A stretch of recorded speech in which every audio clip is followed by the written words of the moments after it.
Marie. Ma femme a disparu. Elle est partie faire des courses hier et n'est jamais rentrée. Agent. Âge? Marie.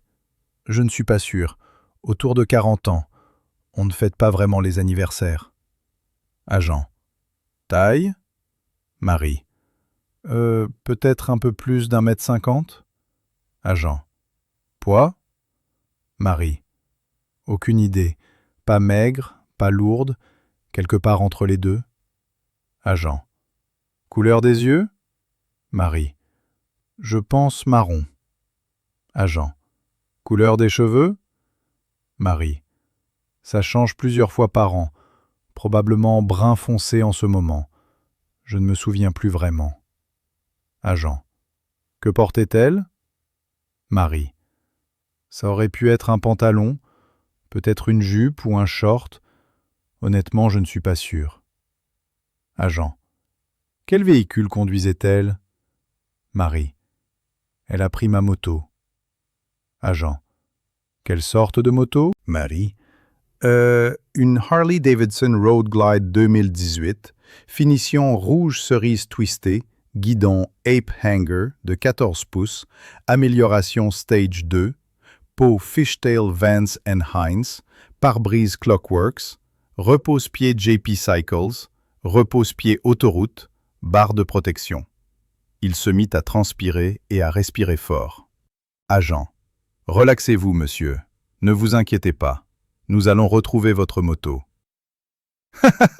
Un petit garçon nommé Arthur vivait dans un village. Aucun de ses camarades ne l'aimait parce qu'il le trouvait stupide, surtout son institutrice qui lui criait toujours « Tu me rends fou, Arthur !» Un jour, la mère d'Arthur vint à l'école pour vérifier ses progrès.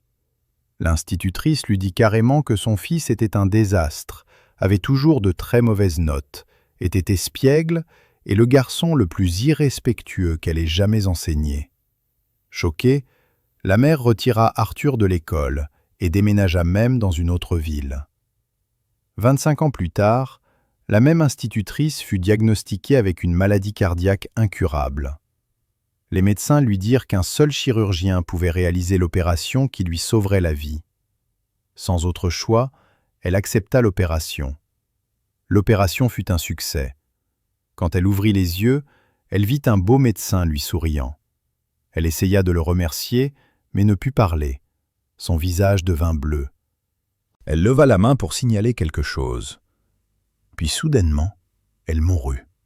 Le médecin stupéfait essayait de comprendre ce qui avait mal tourné jusqu'à ce qu'il se retourne et voit Arthur, travaillant maintenant comme agent d'entretien à la clinique, débranchant la machine à oxygène pour brancher son aspirateur. Ne me dites pas que vous avez pensé qu'Arthur était devenu le médecin. Un pasteur alla chez le dentiste pour se faire un dentier. Le premier dimanche après l'avoir eu, il prêcha seulement 8 minutes. Le deuxième dimanche, il parvint à tenir 10 minutes. Mais le troisième dimanche, il prêcha sans s'arrêter pendant près de 3 heures, jusqu'à ce que l'assemblée l'aide finalement à s'asseoir. Inquiets pour sa santé, ils demandèrent « Pasteur, ça va? Que s'est-il passé? » Le pasteur expliqua « Eh bien, le premier dimanche, mes gencives étaient si douloureuses que je ne pouvais pas prêcher plus de 8 minutes. Le deuxième dimanche, je m'adaptais encore, donc j'ai tenu 10 minutes. Mais aujourd'hui, j'ai accidentellement mis les dents de ma femme et je n'ai pas pu me taire. » 2 personnes âgées vivaient dans une maison de retraite près d'une grande ville, et les deux, étant veuves depuis de nombreuses années, se connaissaient depuis quelques années. Un samedi soir, il y eut un dîner communautaire dans la salle principale du clubhouse. Tous les deux étaient assis à la même table, juste en face l'un de l'autre. Alors que la soirée avançait, l'homme avait jeté quelques regards admiratifs à la femme et finit par rassembler le courage de lui demander « Voulez-vous m'épouser ?»